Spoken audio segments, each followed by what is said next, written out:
the top 5 suburbs of Salt Lake City. Hi, I'm Becca Summers, your Utah Realtor with Seasons Real Estate, and today we're talking about suburbs of Salt Lake City.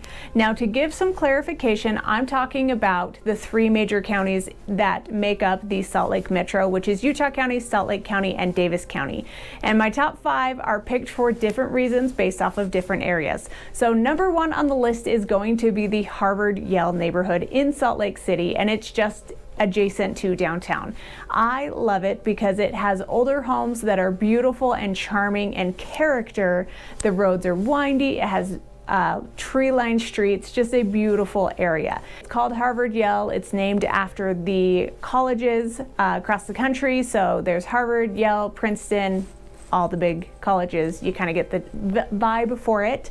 But the reason I like it so much, beyond the character, is its location in Salt Lake. It can get you anywhere you need to be fairly quickly. You're only about 20 minutes from the International Salt Lake City Airport, which can get you everywhere. You're about a half hour from Park City, going up the canyon, going to the ski resorts, and you're about 5-10 minutes from downtown. Plenty of options for shopping, entertainment, and a lot of fun. So it's a great area. Price point is usually $1 million plus. Because these homes are so unique, it is an area where homes are being torn down and new homes are being built, so you can get anything from a original 1900s home clear on up to a modern mansion. Number 2 on the list is going to be in Utah County, and that is in Lehigh, Utah. The reason I picked Lehigh is that is where we have what we call our little Silicon Slopes. We have a lot of tech businesses in Lehigh, and with the tech businesses, lots of employees, which has also brought a lot of shopping opportunities. Lehigh is the city that Footloose was filmed in, so it has the historic greenery from Footloose, and it was a small farming town, but Lehigh is very progressive when it comes to development and stores, and you really have everything you need in Lehigh.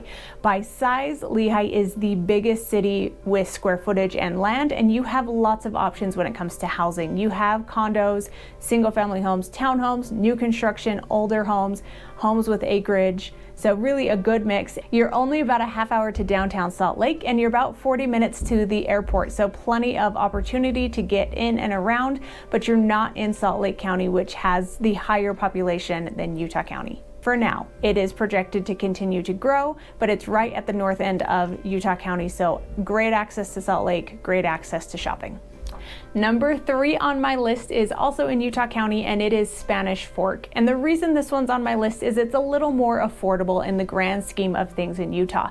It's towards the bottom of Utah County, and it has a ton of development going on as well. Spanish Fork is very developmental friendly. You have everything you need. You have Lowe's, Walmart, and a lot of restaurants. It's also a established city, so it has an older main street with charm and character and fun yearly activities where they decorate the main street, where they have scarecrows in Halloween, and they even have their own parade and rodeo in Spanish Fork. So plenty of opportunity, a little more rural country living, and if you are interested in a lot more land, there are little sub-cities of Spanish Fork where you can get 10-20 acres and have your ranch dreams happen here in Utah. Number 4 on the list is in Salt Lake County, and it is West Jordan. And the reason I picked West Jordan for one of my top 5 suburbs is it again is fairly affordable in the grand scheme of Salt Lake. Salt Lake is one of our more expensive metros.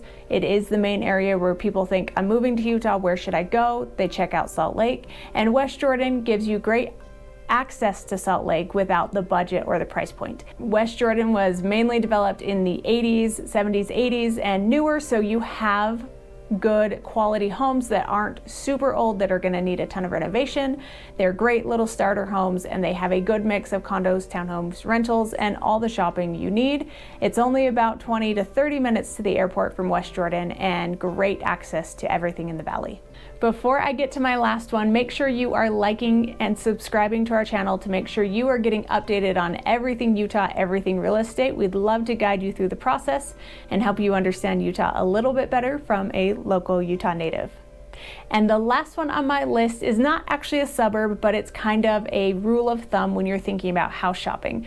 Most of the locals try to be on the east side of the freeway in Utah County and Salt Lake County. So that makes Cottonwood Heights, Sandy, Draper, Highland, Alpine, some of Lehigh, Pleasant Grove, American Fork, tend to be a little more established areas, a little older in terms of demographic, a little more older families, not as much new construction.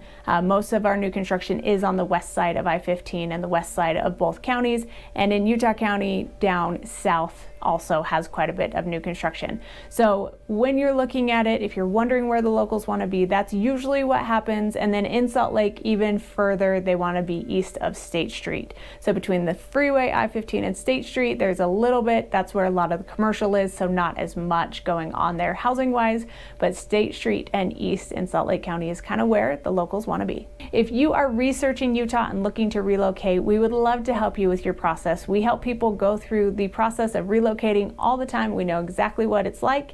We have great tools and technology to make your process easier.